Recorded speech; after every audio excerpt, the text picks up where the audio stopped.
Welcome, and we're back with another episode of the Truth Podcast, part 2 with Kyran Ashford. Remember, this is the podcast where we build lives and shift people's mindset to achieve life goals. We want to encourage you to like, comment, subscribe, and then make sure you share. I believe this is going to be very enlightening for people who are kind of dealing with some of the same things that we're going to talk about today.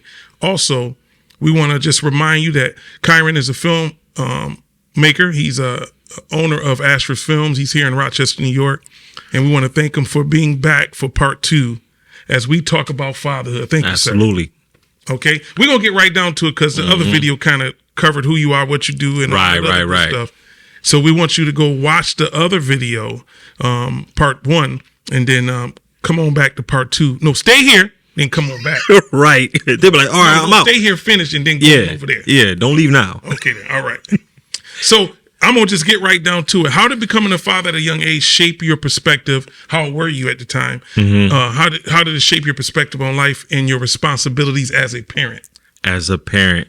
So becoming a father at a young age, just like a lot of us, we're learning right off the fly. Like we're learning as we go. Experience in that moment is our best teacher. You know what I mean? And the day my daughter was born, I immediately, first of all, I always told myself growing up that when I become a father, I'm going to be the greatest father who ever lived. Like that's just going to happen. You know what I mean? But I'm saying that, I'm speaking that to myself, but when I become a father, now you really put to the test. So, being a father at a young age, it immediately put me in a position to mature fast, because every move I make now is not about me. It's about that little girl. You know what I mean? And the sacrifices, the commitment, the dedication to her to make sure her well-being is what it needs to be. It forced me to grow up. It forced me to grow up to the point now where I'm not on autopilot because I'm always still learning, but because I learned how to make it about my child early, it's easier for me to, continue that because I've been doing it since day one. So it just put me in a whole nother place mentally as a man and, as a father. All right. So, again, how old were you? I was 24. Okay, 24. Yeah, yeah. You did all right.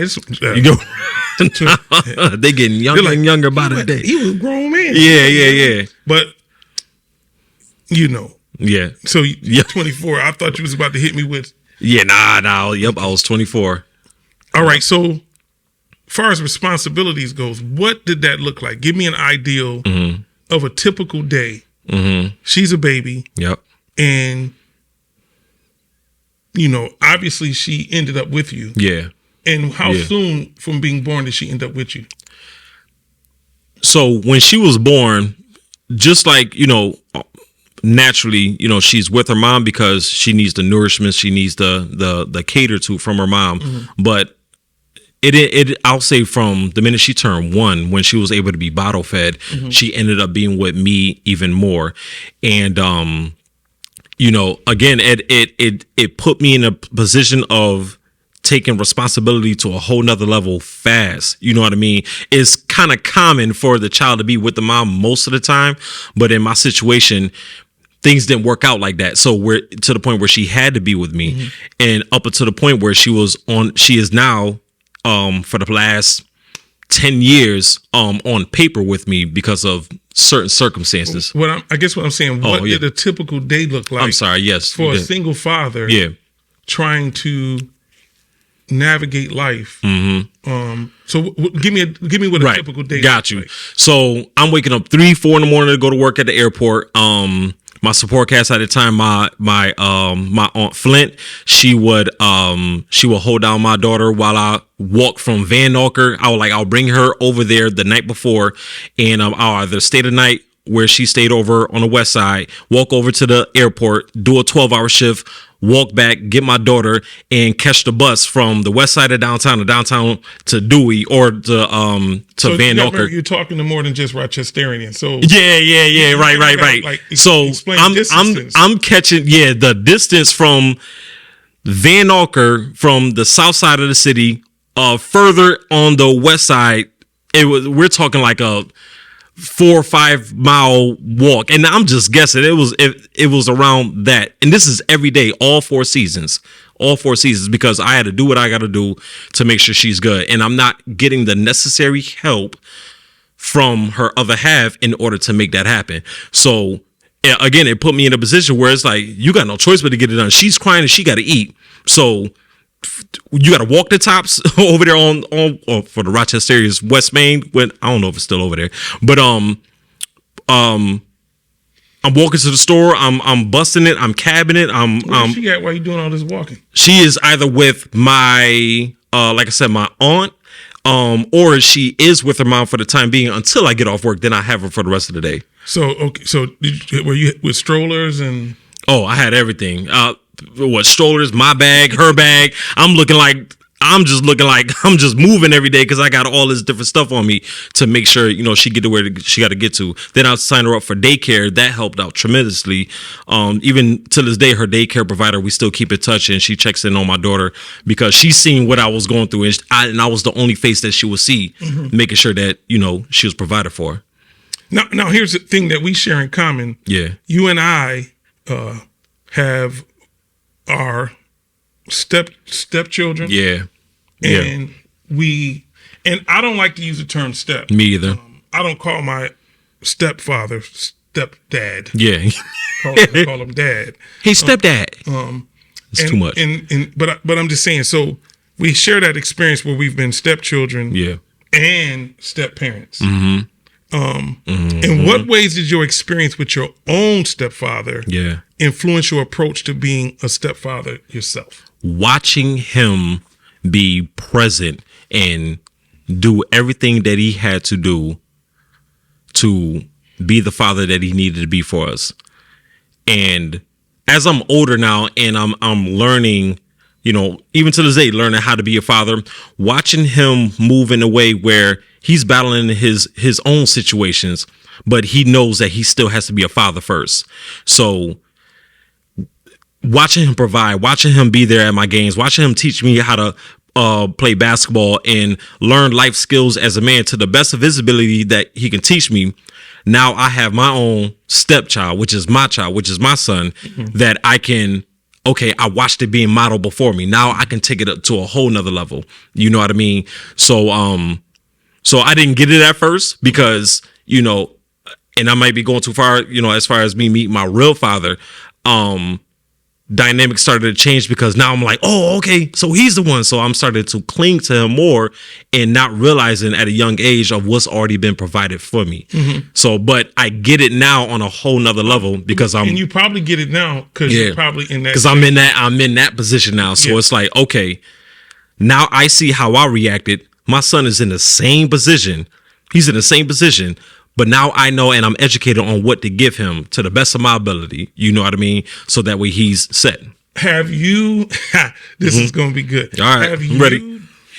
Found yourself feeling insecure with your stepson, but your son, because we don't do that. When he gives any attention to his biological father. What's worse than insecure? Like, what's deeper than that? Like, I don't have a word. I'm like, in my mind, it's like jealous. I'm being, I'm being. That is the truth. This is the truth podcast. So I'm gonna tell the truth. You feel me? Okay. Yes. I would feel a way. I would get jealous because it's like, hold up, wait a minute. I chose you because I chose your mom, which is my wife. And you chose me. We chose each other, right? He didn't choose you. Well, okay. He had to accept you. That's good. I received. I understand. You chose his mom, knowing she had him. Right. You chose them. Got you. He is a package deal. Understood. So, I guess what I meant. It'd be like. I don't want to use that example, but he's a package deal. Yeah. So he's had to learn to accept you. Yes. I see that. Yeah. Because how do you make the choice to choose somebody at 4? You know what I mean? So he's accepting what's going on. But thank God he was 4 because it becomes so much a part of his norm. Yeah. Till But go back to the. I'm gonna use the word insecurity. Okay. All right. I don't want to use jealousy. Like so, and I'm gonna make sure but I felt like that. I did. Right. So to make sure I don't lose my thought, to make sure I answer that question. Yeah. The reason why I say accept it, because I'll never forget this day when I was teaching my daughter, how to say dad. And she finally starts saying this. I'm in the house. I'm there with my daughter and my son. And he sees her saying, "Oh, dad, dad, dad." So he walks up to me like, "Can I call you dad?" Tore me up. I'm sitting there like, oh. I'm crying and everything, like mad emotional, because that was the day right there where it's like, okay, even at the young age, you get it now. So then he chose you. And that's what came to my mind when I say, as far as he chose me. So he had to accept you. Yeah. He went from accepting you to choosing you. Yep. Okay. Yep. Wow. I didn't even look at it like that. No, for real. So, going to the original question, which was insecurities, right? Yes. Till this day.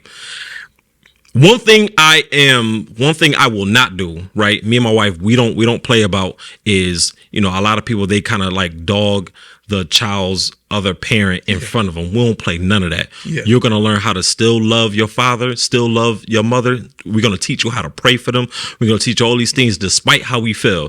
While I'm in the corner. Yeah, well, I'm going to leave real quick. Go on, do that, because talk about him so much. You see what I'm saying? So, but when there are days when he's being active with his father, it's like, Dad, guess what? I talked to my dad today and whippity doo dah. I'm like, yeah, that's nice. Yeah, the Lord is moving. That's real nice. Now I need him to move on me. Yeah, for real. Because Lord help me right now. I'm in my flesh. You know what I'm saying? Why do you get like that though? Why do you feel that? Because I put in the work. I did that. I chose you and you accepted me until you chose me, and we've been locked in ever since. But you put in the work, so let the work speak for you.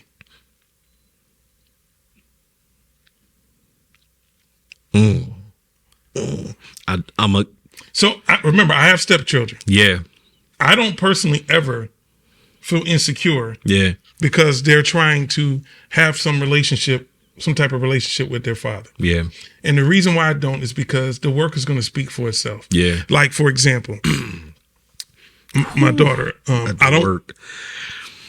she had a graduation party, my daughter, Portia, graduation party. And when she got up to speak and she was thanking different people, I was not even expecting her to say anything about me. Her father was there. So I was just like, whatever. Yeah. That's how I already had settled it. That, she doesn't say anything about me. I'm fine, because I don't want her to feel like she can or can't with the person present. But she did anyway. And obviously it warmed my heart. Yeah. I was grateful. Yeah. But I wasn't insecure, because that's the work speaking for itself. Yeah. Do you understand what I'm saying? Was that a moment for you where, like you said, you let the work speak for itself? So there was no expectation for you to be spoken on. Of course, you was there in support, and as a father should. But because it happened, and like you said, it warmed your heart, but like, did it make you feel like all your work kind of paid off, even though there's still work to do? But was that like a moment where you didn't know you needed, and it was like, well, one, I think you're missing what I'm saying. I didn't need it. Right. But it was nice that she said it. Right. Because I don't want her to feel pressured to praise me. Wow. See, I'm just doing the work. Because that's what you do. You put in work, right? I'm just do the work. There's people that work actual jobs that can't work with excellence because they need praises every step. Yeah. You see what I'm saying? Wow. So that was me. You understand? If you go back to our other conversations in part 1, remember you talked about being insecure and lacking confidence. Yep. So I was about to go there. Yep. Go ahead. So now I'm a parent, and before I'm a parent, I'm doing all these things to be acknowledged, to be praised, and all these. I'm doing whatever I can to seek that type of attention. Now I'm a parent. I'm like, oh, I'm really going to be, he the man when they see me walking up and down West Main from the south side to here to there to do what I got to do with my daughter. I'm going to provide, and I'm not intentionally seeking this type of attention, but I'm still, just because I'm a parent don't mean that I'm not looking, that I'm still not yearning for that type of attention, because I've already been dealing with it. So, but now I'm in a zone where it's like, oh yeah, now I'm really going to be acknowledged. I'm really going to be praised, because the type of praise that I thought I needed, I was not getting as a child. Mm-hmm. You know, like I said, my mom, I love my mom, but she was very, very militant. My stepdad did everything that he could, but he wasn't very vocal and as affectionate that I wanted him to be. You know what I mean? So now I got the opportunity to do it. Look at me. Mm-hmm. I'm the man. See, and that's a problem. Let me just say it from this perspective. Remember, let the work speak for itself, right? Yep. So you want to be praised for your performance. Yeah. But you don't understand, or you didn't understand. Yeah. How that comes about. Yeah. So this is how this happens. Yeah. The way you get praised for your performance is we're at that graduation party, right? Yeah. And she's graduating. Yeah.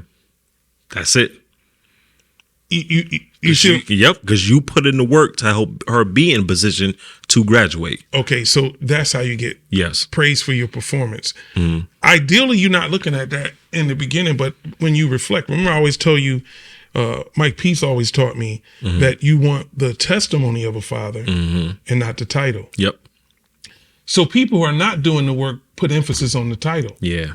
But the people who are doing the work, just like their the testimony. work speaks for itself, and then the testimony manifests from the work. Yep. The graduation, the going to college, the bachelor's degree, the master's degree, the working for a major corporation like Deloitte, buying the house, buying the second house before you even are 35, 40 years old. She is a great mother.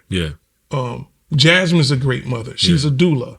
So the work is speaking for itself. Now, if she never gives Jasmine or Keisha or Shelly or Faith or any of my girls or my boys, Rodney, Tyler, if they never give me credit, the work through their performance is speaking for itself. Somebody, and not just one person, because we had a, two family parent home, both parties are putting in the work. So my stepfather worked he worked 43 years, retired. He went back. But my point is, he gave me work ethic. Wow. Yeah. Okay. Yep. He gave me work ethic. Like, you got to get it done no matter what. So I would see him go to work sick, and sometimes, really sick. Yeah. Bad. Yeah. But would still go to work. I don't remember him taking sick days off. He probably did, but I don't remember it. Right. So when you turn around and you have somebody like me who go hard, all of that work is paying off in my personal performance because I got it from somebody. Yep. You've seen it. You see what I'm saying? Seen it be done. Yeah. If parents are waiting, especially fathers, if you're waiting, because we get the last little scraps of maybe a compliment. If you're waiting to be appreciated, and I believe that's why, like, even if you study love language, most men love language is words of encouragement, or words of affirmation, words of affirmation. Because it's like, God, dog, we do all this work and nobody. I'm talking about the ones that are doing the work. Right. It's like nobody is affirming us, right? Yeah. But you have to learn how to affirm yourself and know that the work will speak for itself. Yep. So my sons, Rodney and Tyler are school teachers. Yeah. They're coaches.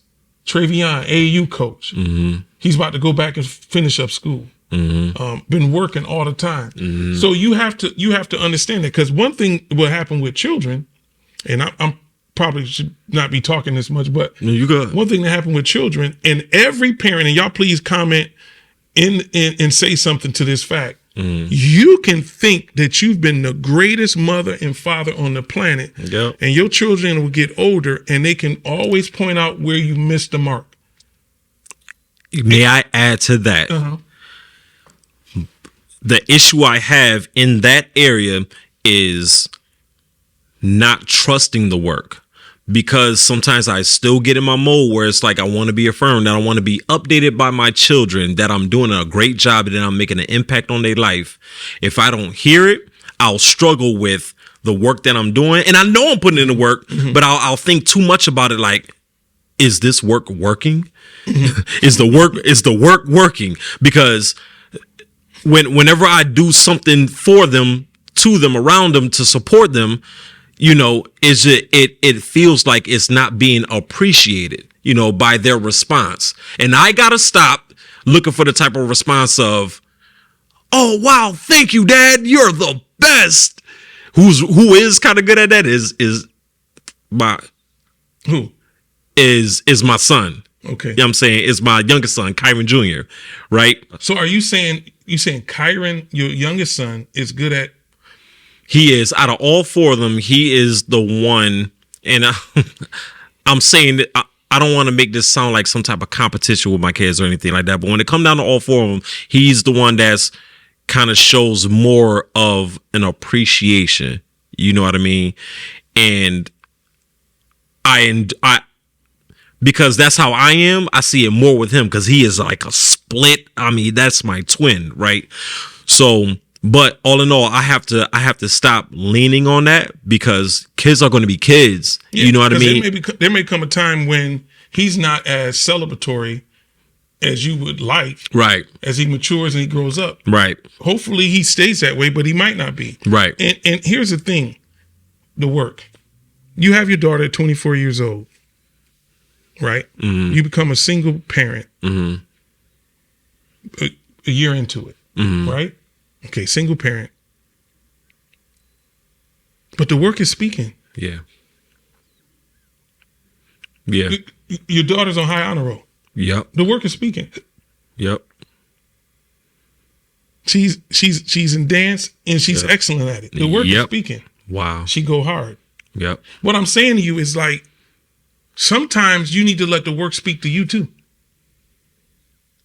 And all of us have to be in that place where we let the work speak. So, every one of my children, all my children are different.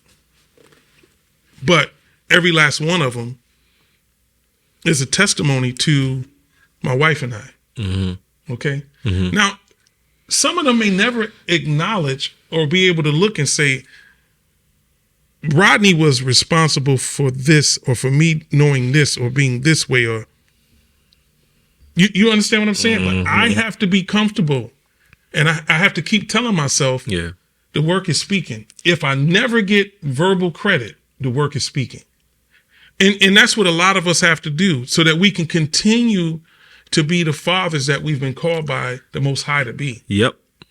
Present. Yep.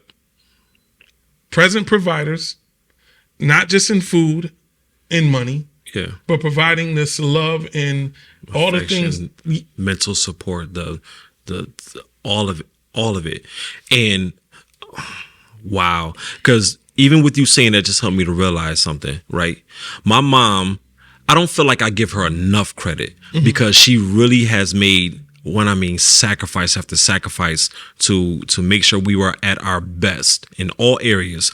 But if you would have asked me one thing that I remember the most with no hesitation, and it's unfortunate, and I admit, and I tell the truth about this, like I do feel bad that this thought comes to me, is the militant side of her, is the aggressive, the side of her. You know what I mean? Because it was a lot of pain dealing with that. You know what I mean? I parent my kids in a way where I try to have control on making sure that they don't look at me the same way.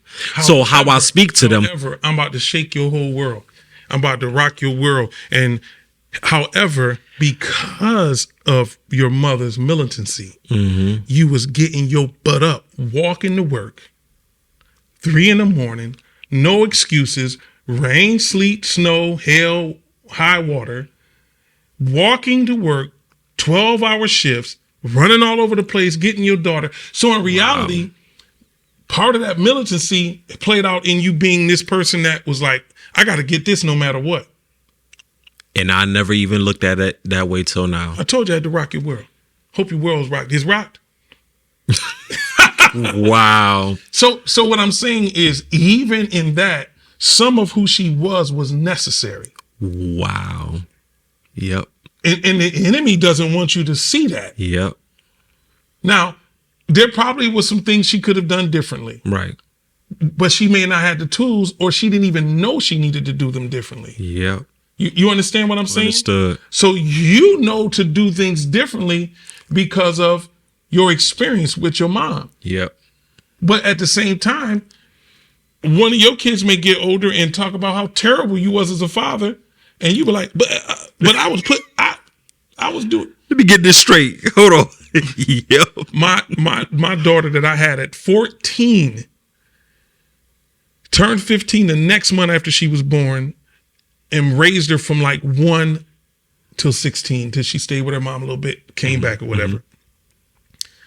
Some of the things that she told me she had a problem with, I was like, but I was great. I didn't abandon you. My father was nowhere. He was non-existent. So yes, I was able to do things that he did not do, but I was never able to be completely what she wanted me to be. Now, obviously, she's gotten older, and some of her opinions on certain things has changed, or she sees things differently. Dude, I'm 14 raising a child. I don't know what I'm doing. Right. Like, really, you know she got to eat, so you at least know that part. She got some nice gear. Yep. I ain't never let her stay nowhere. Nobody hurt her. Yeah. She was with me all the time. Yeah. I mean, you know, all the little things that I knew to do. Right. But I parented most of her life out of fear. Wow. Really? My fear was that she would be like me and her mother. So I didn't parent her based on who she was. I didn't even know how to do that. I was parenting on what I hope she did not become. So what did that look like? What's an example of what that looked like? You can't make no mistakes. Thus the term militancy. Yeah. Or militant. Mm-hmm. It just may have been a different variation of it. You can't make no mistakes. Yeah. You can't go nowhere. You know, I don't like none of your friends. I mean, it played out in so many different ways. My daughter, I tell you, is a wonderful woman. Yeah. Is a wonderful woman. But had I knew then what I know now, I would have parented her totally different. And then she may be a totally different person than who she is today. She told my wife this one time. I was like, you know, I hope that she got this, that, and this from me. And my wife said it's crazy because she told me one time, she was like, whenever she about to do something crazy, she can hear her father's voice in her ear. That's Bruh, powerful. That's the testimony. That's the work manifesting. Yep. You see what I'm saying? Yep. So, and then sometimes your kid's gonna look like they don't get it. Like Rodney looked like he always got it. And then for a minute, he lost his mind. But you train up a child in the way that they should go, and then when they get older, they won't depart from it. I'm telling you, they will come around. And I have to speak to the man that I know and that I'm praying that he's destined to be versus where I expect him to go. And what I mean by that is to paint that. To this day, I feel like my oldest son, he's 15, about to be 16, and I feel like he does not hear me. He does not get it. And when it's time to communicate about, you know, some time to communicate, he will not speak at all. He won't talk at all, you know. And I'm learning now that he is not the 4-year-old that I met. Like we're now starting to see who he is, you know what I mean? Who he's developing to be.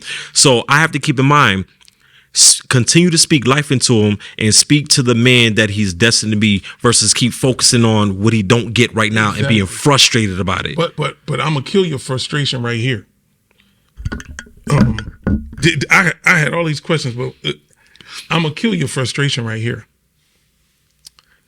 What are you seeing in him that he saw in you that you were not trying to give to him? You don't even know what I mean? No. What are you seeing in him that was in you that you were not trying to give to him?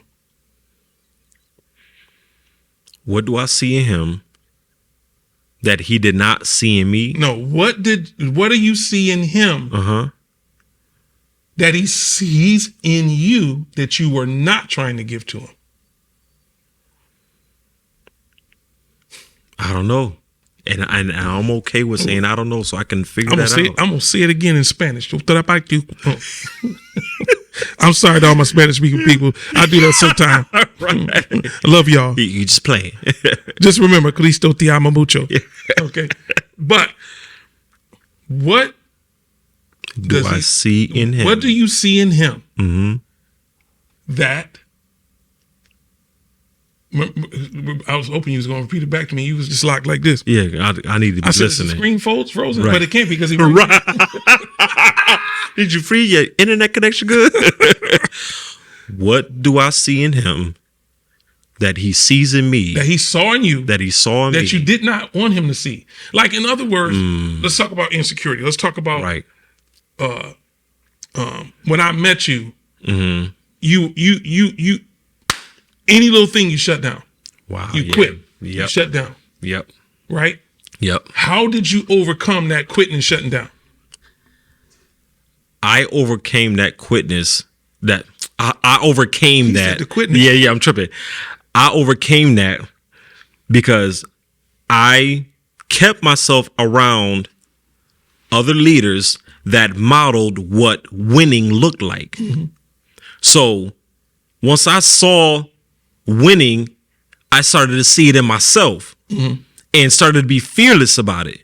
So we'll take my business. So I want to start with an iPhone. I kept quitting because I was allowing my mind to worry about all the wrong stuff, how people are going to respond and this and the third. I'm not even giving them a chance to respond, but I concluded in my mind that was my validation to quit. So you were self-sabotaging. Self-sabotaging. Okay. What do you see in him? I see self-sabotaging. Who has he been around the most? He's been around me every day. Even though he has a biological father. Yep. Who, see, a father is bigger than someone who has the genetic DNA of this person, but a father is a progenitor. He's the source. He begins to determine very early in that child's life who they're going to become. So he may have some actual traits of his real father. Right. But how was those traits reinforced by even some of the things that you were battling and dealing with right before him? Because he probably saw more of what you didn't want him to see rather than what you wanted him to see. So now I'm trying to tell him something different, but he's going off of what he sees in action. It's programming. So you're going through a deprogramming process. You understand what I'm saying? Yep. I'm saying this because I feel like you'll have more empathy and compassion. Yeah. Because you can say, oh my God, I modeled this from 4 to 10 or whatever. Because, you just changed how many years into your journey? Right. So I'm saying that a lot of times parents, we want our children, do what I'm telling you, be who I'm telling you to be. And they're going to be more of what they see us be than what we tell them to be. So my problem with that is I'm showing you what hard work look like. So this is bear with me, right? Up until now, this is what I've been thinking. I'm showing you what hard work look like. I'm showing you what it looks like to be a man, stand on your own feet and provide for your family and do what men do. I'm showing you that. But I just realized I'm disregarding what he sees. On top of that, he 15. So my expectation of what I want him, that's my problem. You didn't learn that's how to be a family man until you became one. That's my problem. But you were able to take some of the things that you've seen from your father and stepfather, and I don't like to say it, and me and you both right. But we hear this context here and model those things that were great. Yeah. But you didn't have any use for them until you had a family. Yep. You understand what I'm saying? Yep. Believe it or not, he gets it. The proof is he just started working. Yep. He go to work every time he's on the schedule, right? Yep. Every time. Has he missed any days of work? Maybe just one, but he's still always there. Yeah. Okay. Maybe just one. And was it a legit reason to miss? Yeah. He was. My whole point is, unbeknownst to you, he's slowly showing you that he's modeling what he's seen. Yeah. But he also was modeling what he's seen that you did not think he was seeing or wanted him to see. Yeah. Yep. You understand what I'm saying? Understood. Thus, your influence on him is greater. Your influence on him is greater than the person that you're getting insecure about.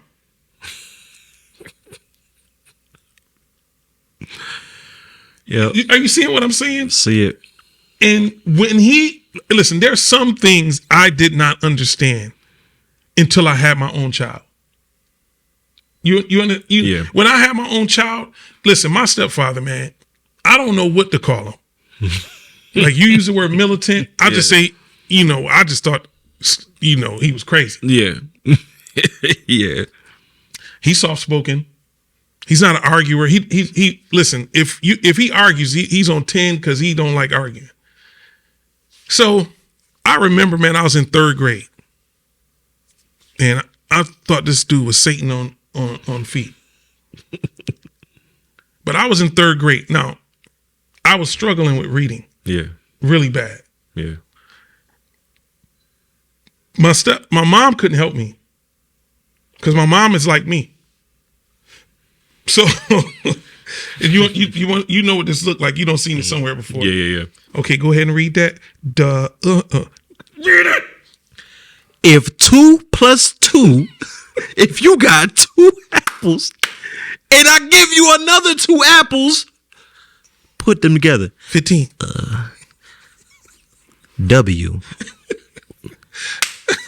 Yeah. Bug it out. Bug it out. Now listen, they getting it wrong because he just terrified. So my mom, she was helping me the best she could help me. And I was with my kids until my wife said, "That's it. We don't need you teaching nobody nothing."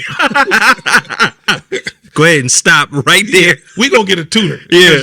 So my wife was like, "I can't help him because I don't understand it, and you can't help him because you're crazy." Yep.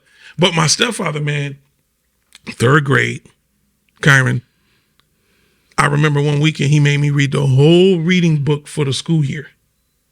That weekend. Just that weekend. It's a lot of pages, bro. A lot. Maybe that's why my vision's a little testy. Go to kingdomandwill.com. It's the ultimate destination for casual and stylish clothing that represents your love for the kingdom. I personally vouch for the exceptional quality and comfort of their apparel. That's why you'll see me wearing their shirts during my podcast episodes. So whether you're looking for everyday wear or want to make a statement, Kingdom and Will has got you covered. Don't forget to use the discount code The Truth for a fantastic 15% off your purchases. Join the kingdom today and embrace your style while representing the kingdom. That's kingdomandwill.com. So maybe that's why my vision is a little testy. But at the end of the weekend, like that Sunday, we went through the chapters and he asked me questions about each chapter. And I might have been like in middle school. Mm-hmm. And I realized in order for him to ask me the questions, he had to read the book too. It took you a while to realize that? I couldn't see sacrifice because I was so busy accusing him of being something that he really wasn't at the moment. Wow. So we'll fight our help when it feels like hurt. Yep. But it wasn't hurt, it was help. It was help. The hurt was, for me, in 3rd grade, which is at 8, yeah, I didn't go outside all weekend. Yeah. But the rest of the year, my grades went up, and up. Yep. And that's what he was trying to do for me. You see what I'm saying? Yeah. That's what he was trying to do for me. So it's just a crazy thing. Like, listen, man, my wife died in January. Yeah.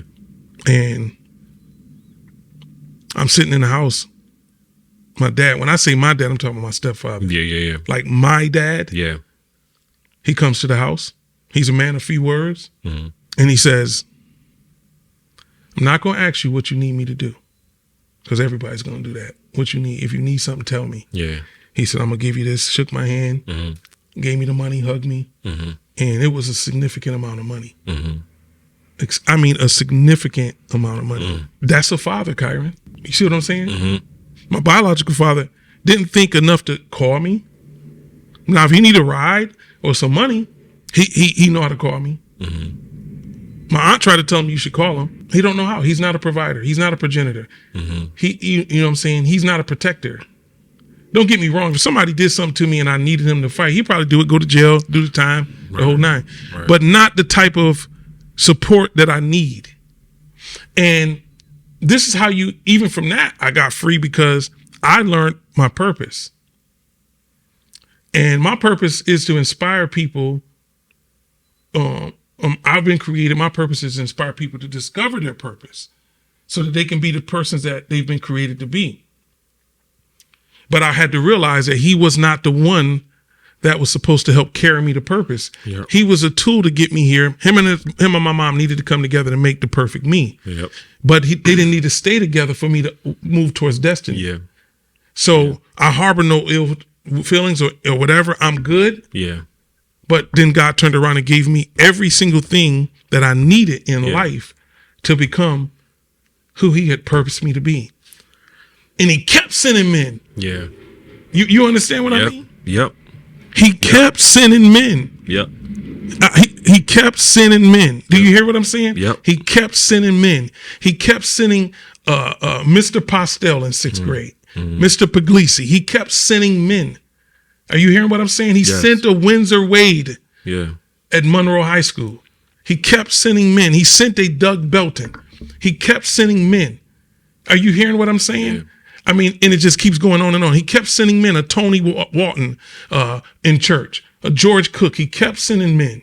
He kept sending men, a Rufus Wade McGee. Wow. He kept sending men. Wow. I don't remember if I mentioned Mike Peace. He kept sending men. Liston Daughtery. He kept sending men. And every man that I'm naming, I can point out something significant that I got from them that helped me become a better man. A Wiley Jackson, even though me and Sean Johnson are only a year apart, a Sean Johnson. Yeah. Like he kept sending men.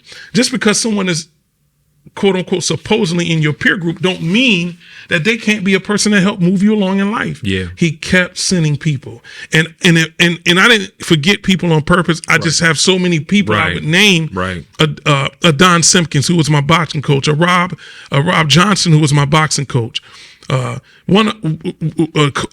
Coach Cox, who I could not see at the time, was a blessing to me when I was in high school playing for him. But I watched him be a magnificent father. I watched him be a awesome husband. So me being around Coach Cox was never about basketball. It was about getting what I needed. And all of these other men, I could point to some things in fatherhood too, but I'm just saying to you why these people are in your life. Yeah. So do you see what I'm saying? Mm-hmm. Okay. And that's why when I see you, I see everything you have the possibility to be. And that's what a father does. Yep. But I know that part of you being everything that you can be, I have to be who I've been called to be. And so sometimes our relationship is going to be uncomfortable, right? Because I'm going to challenge you in some ways that you may not be ready to be challenged. Yeah. But it's necessary. Yeah. And I guarantee you see that with your old son. Yep. You're like, I know you don't like this. Yep. And I really don't even want to say nothing to you. Yep. But if I don't, I'm not helping you. It's just kind of tough when this generation of kids, they everything you do or say, they just ready to just buckle down and just fold. Like, so now it's to the point where I talk to my oldest son and I'm like, before I say something real or something that I kind of challenge him, hey man, I just want to say this real quick and from a place of encouragement and motivation, because I love you and I believe in you. Then I'll get into, so sometimes it feels a little weird because I want to just say what I need to say and you get right and we on our way. Because that's how I was done, and it worked for me. You say it worked for you, but you hated it. I hated it, but the results of what I've been through, your boy killing it. You know what I'm saying? Yeah. Married in 9 years, 4 beautiful children, homeowner, like all of those played into a part of who I am right now. When did you discover that, though? No, I'm saying, seriously, when did you discover that? I didn't discover that. It feels like not too long ago. So my whole point is, we have to find a way to give it time. Right now, in the meantime, we keep growing, we keep getting better. You know what I'm saying? Mm-hmm. We keep learning. And like I said, I guarantee you see your stepfather in a different light than you saw him when you were younger. Absolutely. I'm gonna add to that. One day I called my dad. For those who still confused, I'm talking about my stepdad, but I call him my father. Yeah. I called my dad and he picked up the phone. I said, I get it now. I said, I am the man and the father that I am now because of you. Mm-hmm. And I realized, and I'm trying not to get emotional because I now see on another level on how this made him feel. I said, now I see how it affected you when I met my father and I cling to him the way I did, and how that made you feel by being the one that was there, putting in the work to shape and mold me to the man I needed to be. Mm-hmm. But here I am taking off because I met this new man at 11, and my life has changed. I'm good now.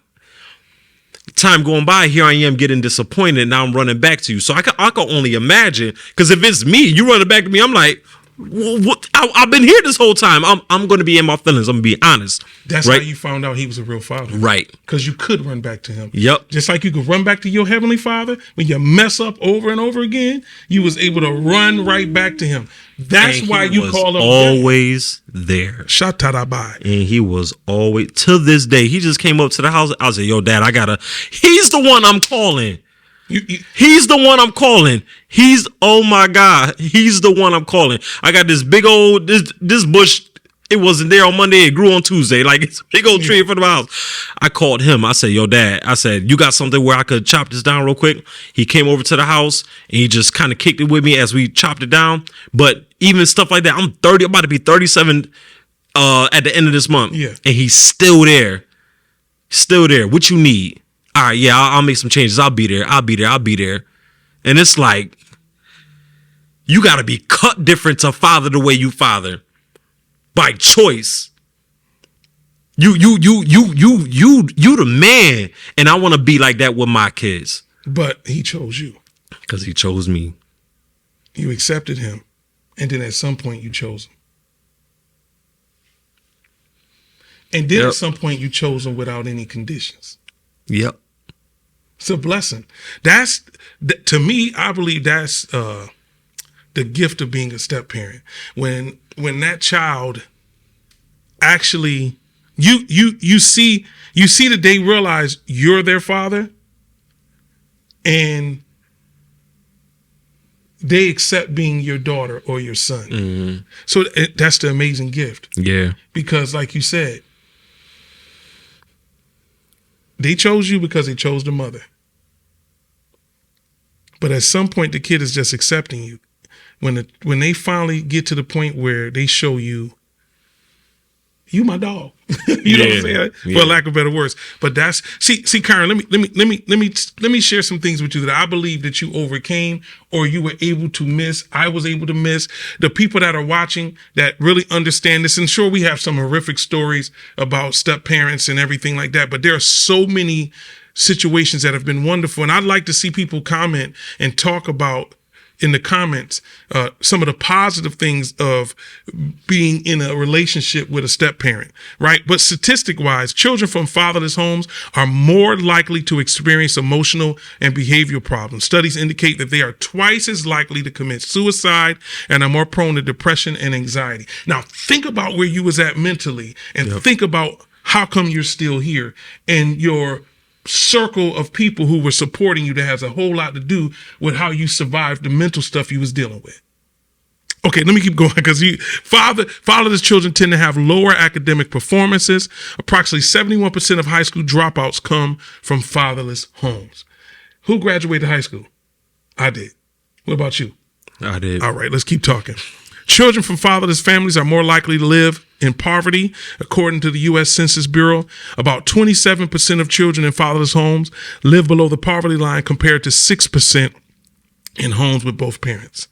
Okay, let's deal with that again. Mm-hmm. You have your own business. Yep. You are changing the mental mindset of your children. You've purchased a home. You've bought vehicle. I mean, things that you wouldn't have been able to do had you not had this paradigm shift in your thinking. So, I mean, young men from fatherless homes are more likely to engage in criminal activities. Studies show that they are 20 times more likely to be incarcerated than those who are without fathers. How many times you been to jail? None. Okay, let's keep talking. Adults who grew up without a father may struggle with relationships and more likely to experience challenges in their own parenting roles and relationships. I say this to say, man, I was married 30 years. My stepfather and my mom was almost close. I wanted that. There's a ton of statistics I haven't read that I'm so grateful to not be a part of. I got 3 sons, 28, 27, 24. No children outside of wedlock. Ooh. I pray that it stays that way. Yeah. Yeah. My father and my mother had me when I was 16, my biological father. I had a daughter at 14. Yeah. Generational curse has been broken in that sense. Because by the time my daughter I had at 14, she don't got no kids out of wedlock. Yeah. And she was told that she wouldn't be able to have any kids, but that's a lie. It's a lie. As soon as she gets married, I promise you she'll have a baby. Yeah. So if she gets married. Yeah. But as soon as she gets married, she'll have a baby. Right. Because it was not destined for her to be a single mom. Yeah. And somebody baby mama. Yep. My whole point is we are so much better off because of the men we've had in our life. And our children will be better off because of us. And whatever doesn't seem right, somehow that love, that consistency, it just keeps closing the gap. You can you see it though? Mm-hmm. Even when you met me, yeah, you struggled with.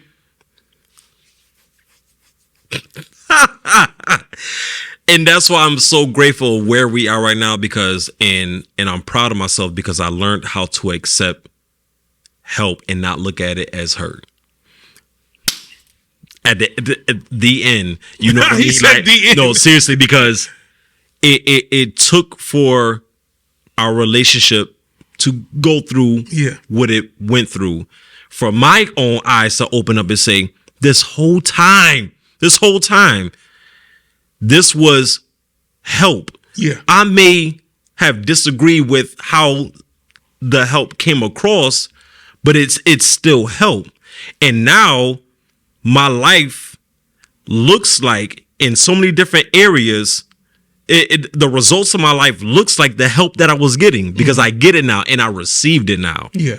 But if I would have stayed stuck, thinking that it was going to be hurt, just the thought of what my life would look like as a father, because I didn't want to receive the help and kept looking at it as hurt, like there's some type of motive or whatever the case is, what would I look like to my wife and my kids? Well, I'll tell you because you helped me today because it looked militant.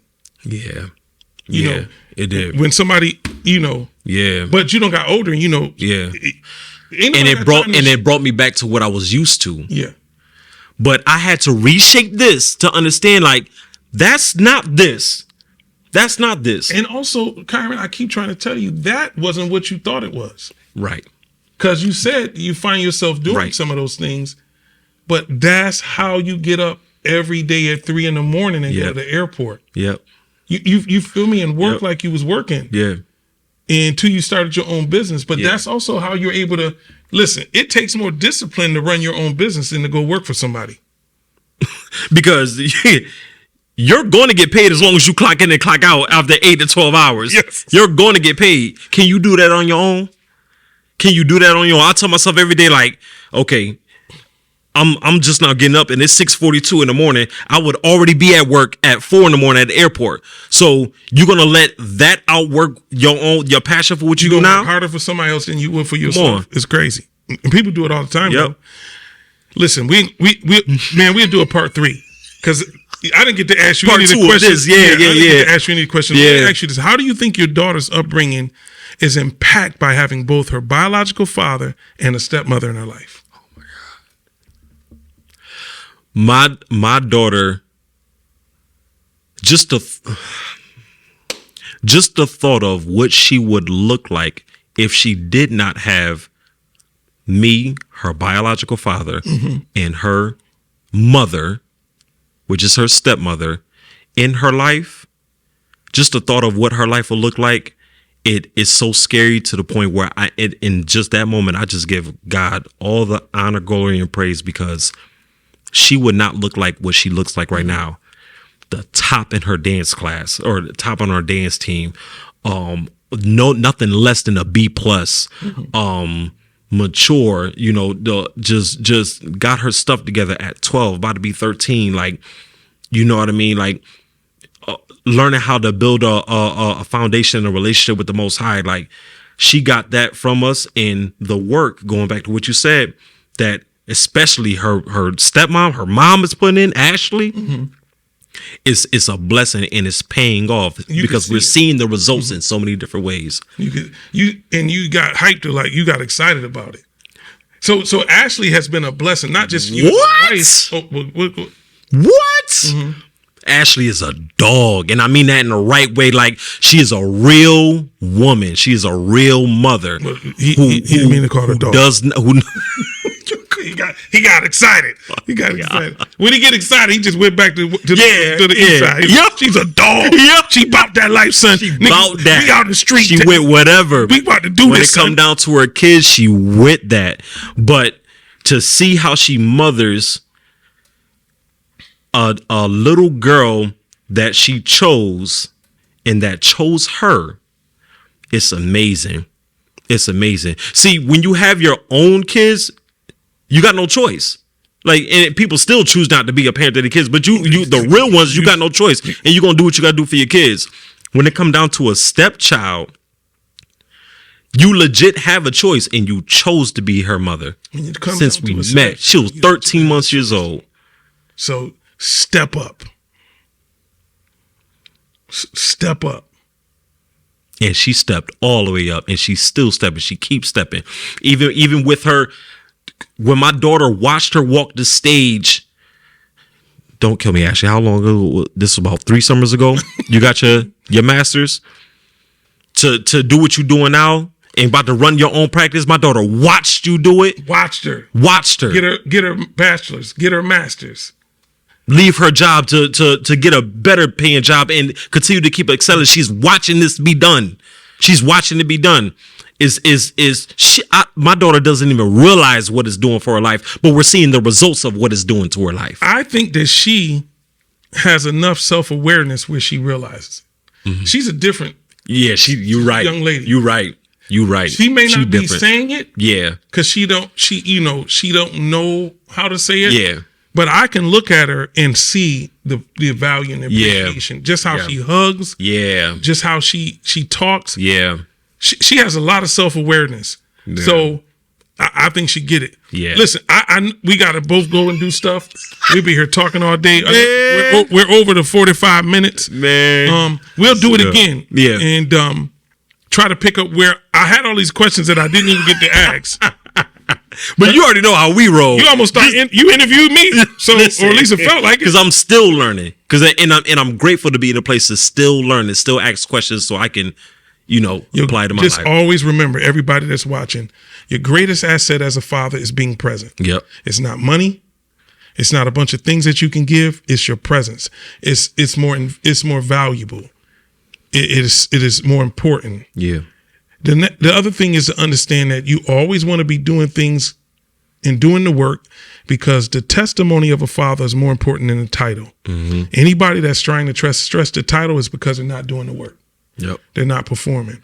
I'm your father. Yeah. Especially when it's the stepfather scenario. Yeah. Just always remember I'm your father. Yeah. It's kind of hard to remember that when you ain't present. Yep. Kind of hard to remember that when you don't have the testimony. Yep. When you're not doing the work. Yep. So always do the work. Always do the work, and do it with great joy, pleasure, and excitement. The greatest thing is to see my children, who are adults now, become the people that they've become, and to know that I had some type of impact, imprint, and influence on who they are. Mm-hmm. And you'll see it. I mean, look at your son, Kyran Jr. Mm-hmm. His confidence is off the charts. He got you at the latter end when you became more confident, and then you started surrounding him with people to continue to keep and to maintain it. You see what I'm saying? Yep. So, you know, Yep. I'm not going to start nothing back up. I'm not going to do it. We're about to I'm not start gonna do back, and already. So listen, until the next time, we want to thank you for joining the Truth Podcast. Remember, we're just trying to rebuild lives by shifting people's mindsets to achieve life goals. We make sure you like, comment, and subscribe and share. Please comment. We'd love to hear from you. Love to hear what you have to say. It also kind of helps us to talk about this particular topic in a more in-depth way and maybe answer some questions or address some of your concerns. So listen, we want to thank you again. We want you to remember, you should know the truth, and the truth shall what? Make you free. Make you free. All right, later.